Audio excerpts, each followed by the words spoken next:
one person of us and a be acoustics. Okasa, Katano, and Pop, and Sa Emma. French Macope. And see, I don't see acoustic designer. I'm sorry, two phone country, and I'm the president of Opera Hotel.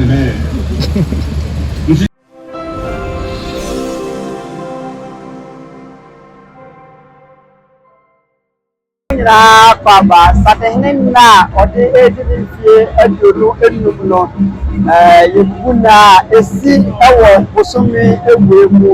That was his idea, so Busumi, Wimu, now I got in fear, and you know, now let's say you move.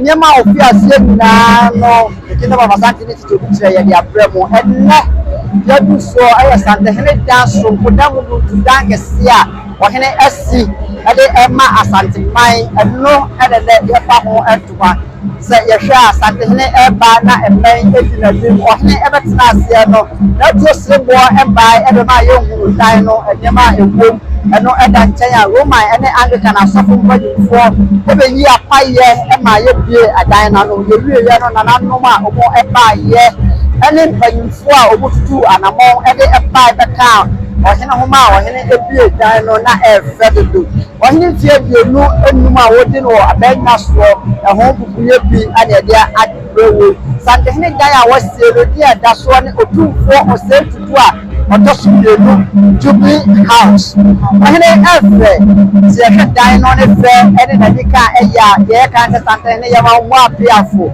wahine ya ma wo ene adumaden wahine waba ama ahine ayefe wahine waba ama ahine aya kono ama wa man hene no sande hene efie de ru numu sise ye nyina ya ka to se de ekoso de be ko mu de be mu ene me wo mu nyina ya de ma so to ni hwe hasia nananom nyina ba wo ba ye ba che se o maba ma na ye nika ayefe de wa bia no ya de bro ye boss o ka ye se de be ko so fi na ene kira ene na de kire ko bia no ya de be bro me den ya de ko fi kakari nyina ade bua all no say ebetime ede aye yedi kai tera bia la sentiment fra pese ehia okwam asema ya kan na pese obi tibie nanso kokọ no ha dia ene ayifue unu hokra ohra mpani aka ose je pese edwen ho dia betu abacha ya trebutu ene wa krata for ne video for ina pai na wa America no ta kutibia January no ano so firi ha ya pese akonto bi ba betiri aye na eho ano so firi ha ano ko kaya February no ya ko tech ko ya sagrantee symposium ma ya se kwa chako tech ya na ko ho nke nyina betimi abaha symposium ene yumedia ya pese edie nyina no betimi adine ho ebe bia na sabe pese enkolai toka sata kokra ba ye bichire bi ana ye play bi ana ye bibi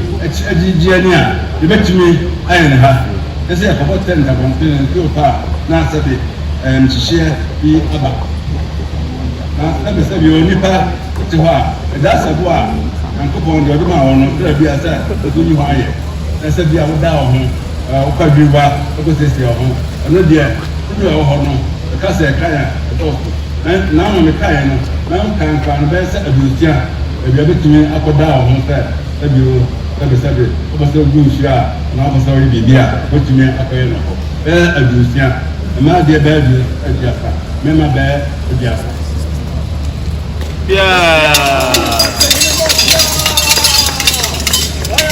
na dinina achiri no ye wo tan kan ebi adabi o ha na ye aponto nso tabe ebi anu mbasa be bana adu ndi info aye state of the art kitchen ese oko body television Lancaster no anya omo bia ka bi ni modern kitchen tabe unka na bia ne apono keke e anu nso etaro ho da ebe se be di no tabe adama ana ka adwen kwan ano so ebeye boa ede boa biane no ehye na etime ede ama na no ho ko madaroma And then I said, but 2 hall leading. A friend of OTUMFUO said to do the second Jubilee hall.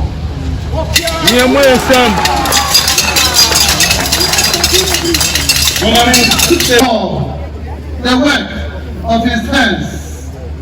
Grant that all who meet here and conduct business in this magnificent hall may, through your guidance and support, come to right decisions and carry them out for your greater glory. Bless this, the Father and the Son and the Holy Spirit. Amen. Nana OTUMFUO II, Chairman of the 25th Anniversary Planning Committee, Chairman of the Council of State, the Magna of Asante Jubilee. Now unveiling the name of this great structure, a magnificent edifice in honor of His Majesty OTUMFUO OSEI TUTU II. In the name of the Father and of the Son and of the Holy Spirit. Amen. O God of Abraham, God of Isaac, God of Jacob, the everlasting Father, we ask again your blessings upon this inscription in the name of the Father and of the Son and of the Holy Spirit. Amen.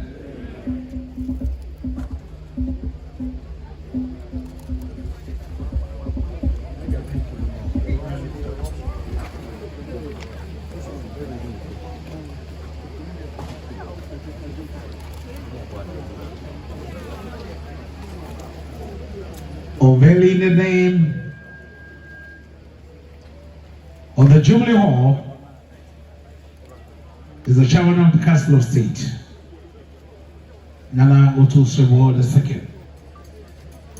OTUMFUO OSEI TUTU II Jubilee hall.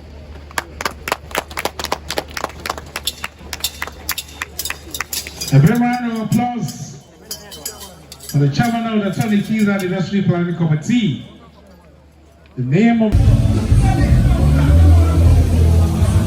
is aimed at improving the well-being of his people. Exemplary leadership. In the name of the Father, Son, and Holy Spirit. Amen. We pray description. We know that the purpose for which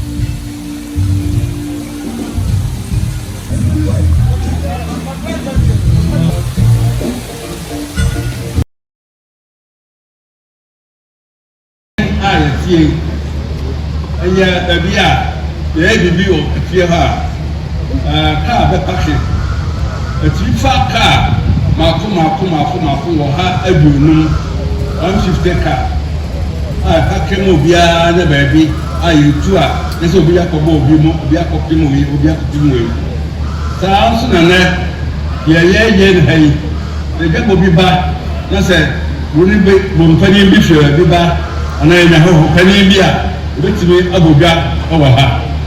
I call it the boom before. I said, Oof, no, Sarah, but to Nuswa. Adia, I see what this war.